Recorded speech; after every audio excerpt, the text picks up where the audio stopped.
Welcome to the Damascus Encounter, the interesting program where we share unique experiences of different individuals who encountered Jesus and their stories changed. Today on the program, it's another interesting and unique story. Someone once said, God is very patient and he will never judge us by the things we do, but is patient enough until we come to realize what he wants of us. I have with me in the studio someone, it took 10 years receiving the call, and he tried to evade and avoid it until God said, it's either now or never. Welcome to the studio, Pastor Adebowale Adesanya. Thank you very much. It's nice to have you on the program. Well, it's nice to be here. Yeah. So, can we meet Pastor Adebowale Adesanya a little bit about you, your background, upbringing, or growing up?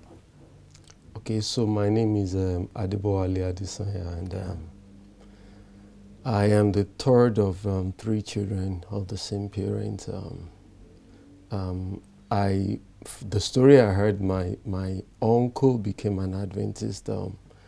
My grandfather was an Anglican, and somewhere along the line, my uncle, stumbled on the Seventh Adventist message, and he became an Adventist. And because my father died early, and I grew up with my uncle, and that's my story of growing up in the Adventist church.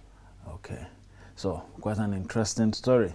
And now you studied accounting originally in the university? Yes. Okay, so in studying accounting, what dreams did you have when you went to the university to study accounting? What was on your mind? Where did you think you were going, and what plans did you have for your future? Well, I was hoping one day I will become an accountant, maybe become a chartered accountant, and start making big money somewhere. Okay. And so 4 years in the university to study accounting, and today you are a pastor. But then before we get to the story of entering into pastoral ministry, you had this experience when you were in the university when you would not sit for Sabbath exams, and it caused a little bit of delay. Do you want to share a little bit about how that came about and what your experience was? Well, going into the university, like every teenage boy, I wasn't really serious with the church and all of those stuff until I think my first year in the university, and I kind of encountered God, and I became serious with my faith. And of course, brethren in the church who knew me from home as an Adventist, they came round, and then they were supportive. I joined the fellowship in school, and I was making progress on my spiritual journey. And then, of course, it dawned on me that if you're an Adventist, you shouldn't go to for classes on Saturday. And so I made a personal decision that I wasn't going to write exam on Saturday. And I didn't know what I was getting into actually when I made that decision. I thought it was going to be a bread and butter until my second semester exam in the university, and then I registered for I think 6 courses, and 4 of them were on the Sabbath. And being young and innocent, I was zealous in faith. I was vibrant, so I decided I wasn't going to write them. Of course, we tried pleading with the lecturers. None of them was willing to consider. So I eventually didn't write the exam. And of course, you can imagine out of 6, not writing 4, the result was terrible, terrible, terrible. When the result came out, I was like, maybe I was going to be sent out of the university, and that was my prayer, that God, please.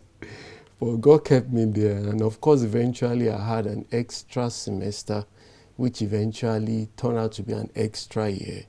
And the most painful part of this for me was when my mates graduated and I was around. I watched them going to serve, man. That was an experience I couldn't forget. Yeah. It was like left behind, you know. And all because of that second semester 200 level, you No, said? there were others too, actually. I think in 300 level, I had another, you know, exams on Sabbath, you know. Okay. So, just for the sake of the viewer and what might be going on in people's minds, so how exactly, what were people telling you, your folks? Were there people who were Seventh-day Adventists, maybe your classmates who wrote exams and you were not writing and they were making progress, or maybe in the student fellowship at the time? So what were people saying to you, and how were you able to hold that up, holding on to your decision? Well, at that point in time, it looked so stupid, you know. I looked so unserious. Incidentally, I wasn't the only one. There was another friend in my class, you know. Mm-hmm. 4 of us were Adventists actually in that class. 2 of us decided not to be doing exam on Sabbath, and then 2 were writing their exams. And so it was very difficult to make an argument, you know. Exactly. They would say, is this person not an Adventist? Why? What's so different about you, you know?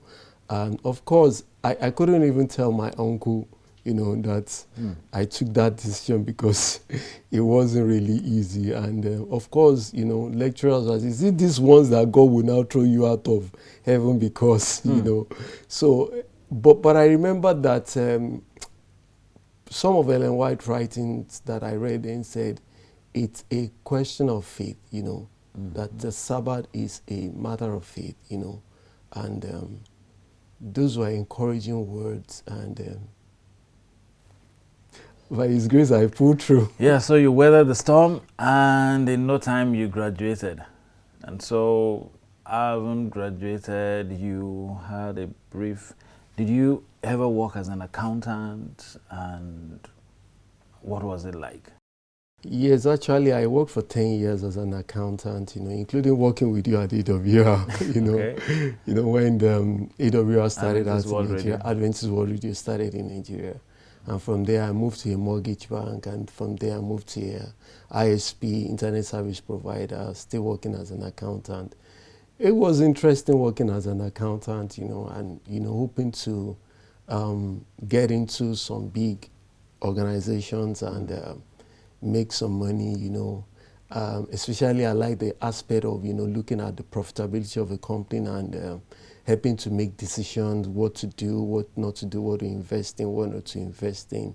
So it was pretty interesting, you know, being an accountant.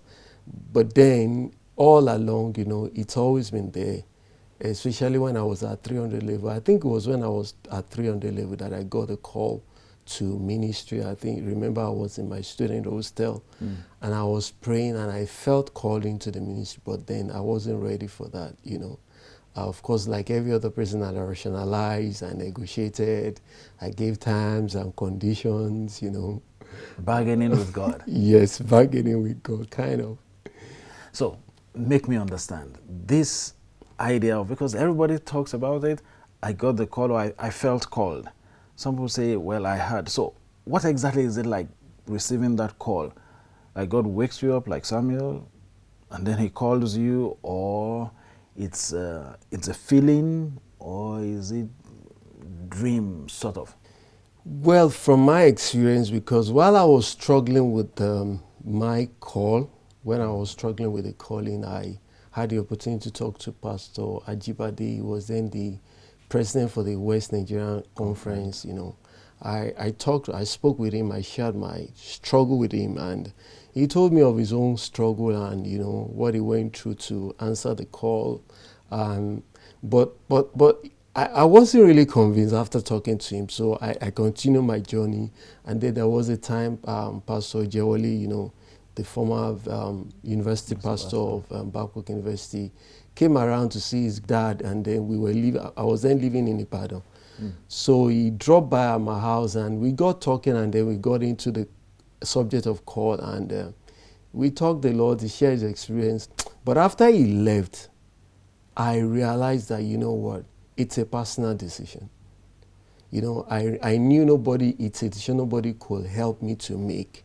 I knew it was a personal decision. And so what I realized from my experiences, when you're talking about call or calling, it's personal. And God, reach out to us differently.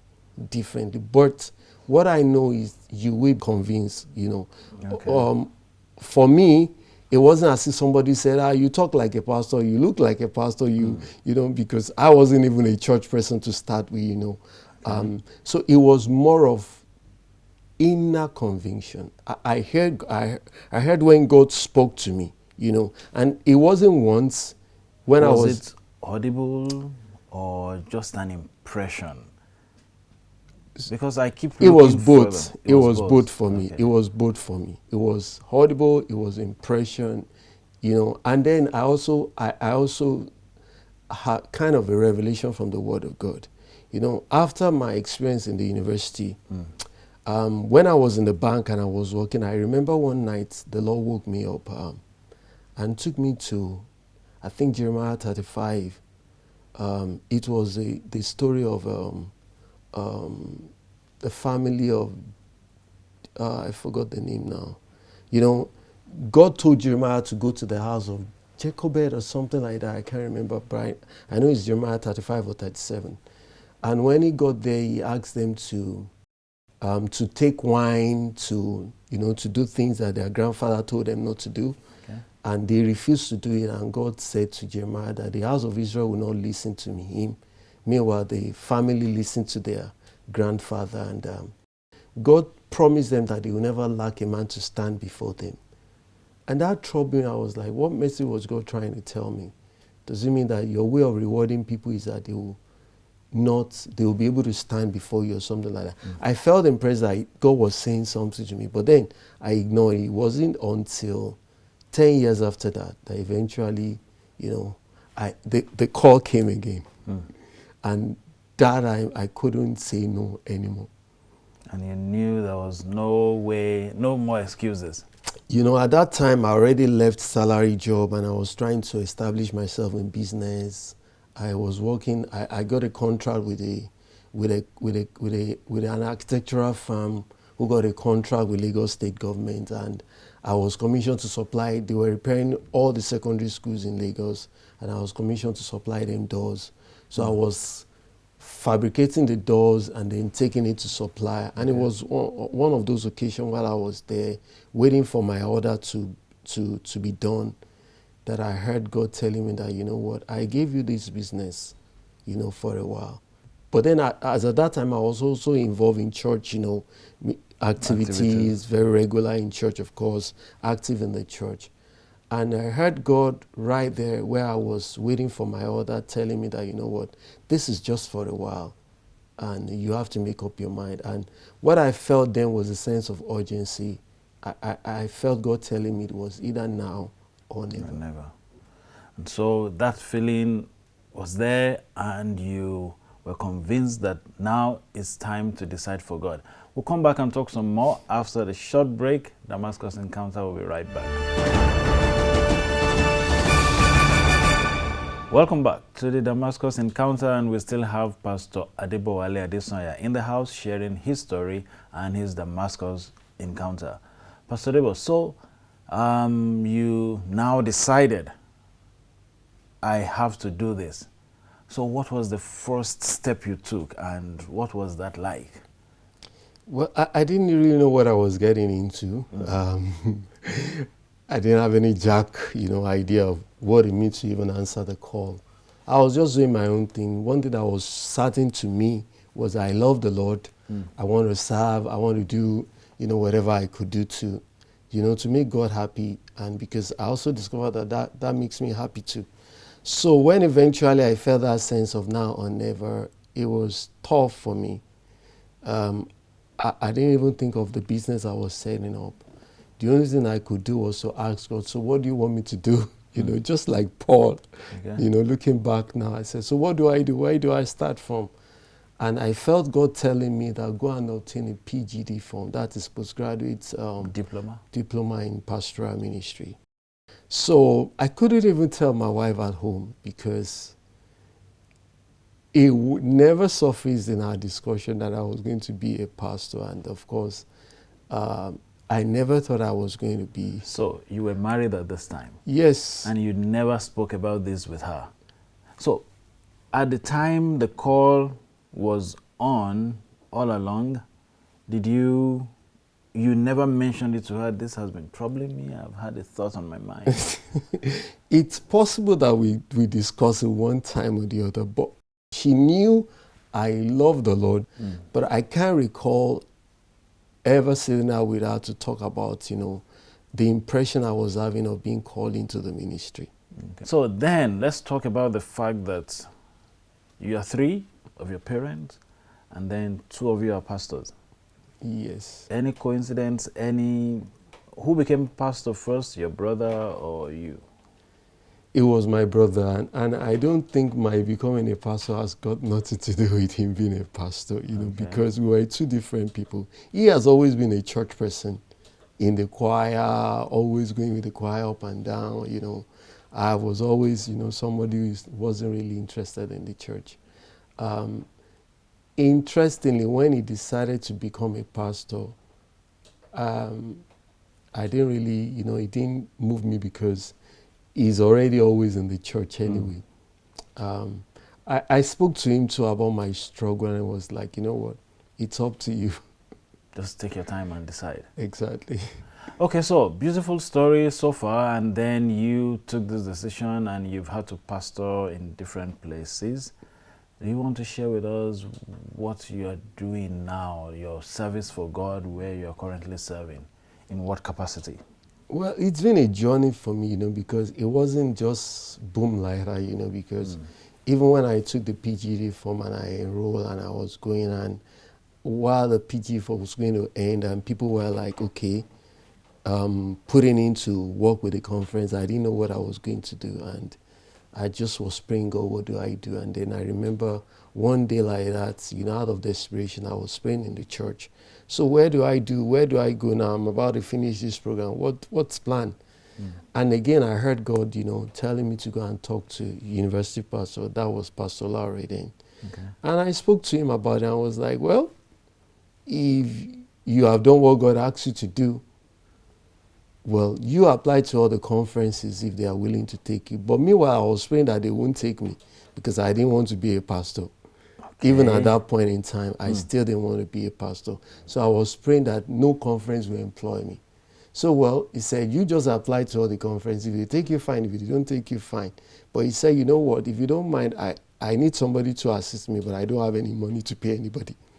So I took his counsel. I applied to all the conferences around me, still praying that none would take me.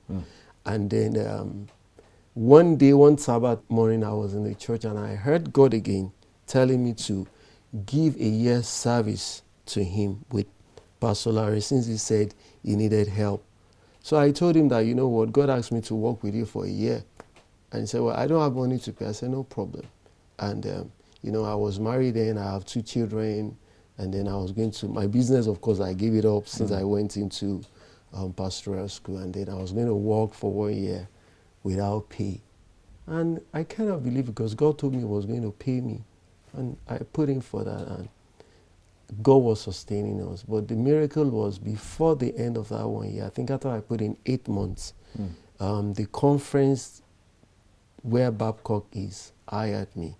Okay. And I was posted to Babcock to work. And then working in Babcock, I got introduced to chaplaincy, and I didn't know what chaplaincy was all about anyway, but it looks as a door that God opened for me, and I began to work it, and then I started going for professional training, that's in clinical pastoral education, CPE, and then that took me to other parts of the world, and it's been a journey with God, just trusting him, and today, I work as an hospital chaplain, and I'm also in the process of becoming an educator. I'm training to become an educator. That is someone who trains professional chaplains. Okay. So at the end of the day, you have come this far, and when you look at everything, you feel fulfilled. There's that peace. I'm doing exactly what God wants me to do. Or do you still sometimes think maybe I should have stayed? I'm going to be honest with you. It took me a while to get to this point, There were times when sometimes I wonder, why am I a pastor for heaven's sake? Why do I have to be a pastor? Even after years of being a pastor, there were those moments when I asked myself, why do I have to be a pastor, you know? But today, looking back, you know, I think I'm fulfilled, you know. God has been faithful, you know. And that's one lesson I've learned. If you're on a journey with God, you may not be able to figure out where He's leading you. But if you can just trust Him, you know, He will take you to where, at the end of the day, it will be a place of peace, a place of joy, a place of prosperity. Do I have all that I need? No. Do I have prayers that I'm still praying for God to answer? Yes. But can I say God has been faithful? Much more than faithful. Okay. So, praise the Lord for what He has been able to do for you and your ministry. So, you've pastored churches, worship centers, churches on Babcock University campus, and you have this huge array of students that you have to minister to. Diverse backgrounds, different ideas, coming from non-Seventh-day Adventist background here. How would you describe that experience as a pastor, ministering to this unique set of young minds? Well, we can't finish talking about it today, but yeah, we can share a little. But it's quite very interesting. You know, someone asked me when I left Student Church to pastor adult church sometimes ago. Someone asked me, what's the difference between pastoring student church and adult church? And I looked at the person and said, okay, do you drive? The person said, yes, I do. I said, have you driven a manual car before? Stick shift, you know, without power steering. He said, yes. I said, okay, try to turn a power steering, a non-power steering, you know, a manual car with, you know, try to steer the steering. How easy would that be? The person said, wow, you need some muscles. I said, what about a power steering? Try to roll it. Easy. I said, exactly, that's the way it is. You know, adult church, I will compare it to the manual. Wow. You know, because adults are formed, they know what they are doing, they know where they are going. So when you're coming with an idea, when you're coming with an inspiration, you usually express some resistance, you know. But students, teenagers, young adults, they are young, they are vibrant, they have energy. The moment they believe in you, when you put any vision or any idea before them, they are ready to go. And that's why I believe, you know, God is interested in them, and the devil is also interested in them. Because, you know, they are so easy to steer, you know. And that's why whoever is pastoring teenage or young adult should be spiritual, intentional, purposeful, and should be clear on the will of God. Because, you know, they are ready to follow you once they believe in you. They are ready to follow you. Oh, okay. So that response makes me feel something different from some of the comments that we have heard. You know, how you get to hear about young people, young minds being in Babcock, and they're here for 3-4 years. Some of them never get baptized. They can't even be bothered. And it's more of like maybe before they left from home, parents said, look, I sent you to school, get the education. I didn't send you to go and get converted. But the way you have put it, so which one is which? And these young people who come, do we at the end of the day make those gains in terms of reaching out to them getting baptized and stuff? You know, it's not peculiar to us.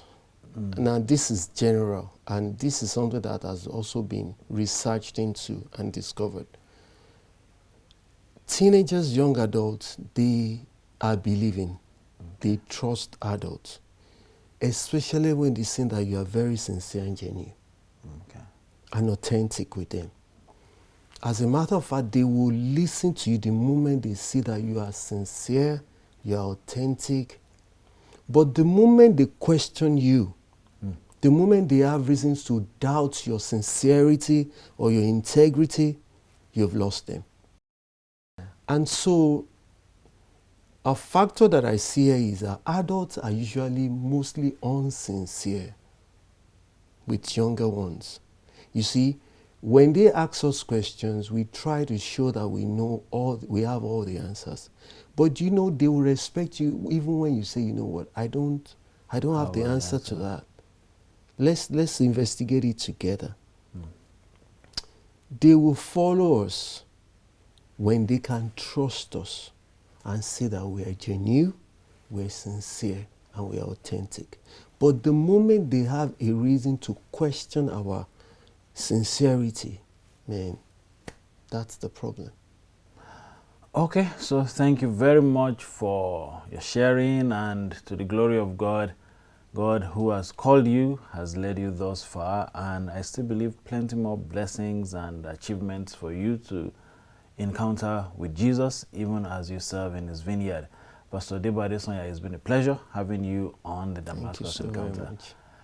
That will be all on today's edition of the program, The Damascus Encounter. And until next time, when we bring you another edition of the program, keep praying and keep listening. Perhaps God is calling you, and you sure want to respond, because plenty blessings in serving God.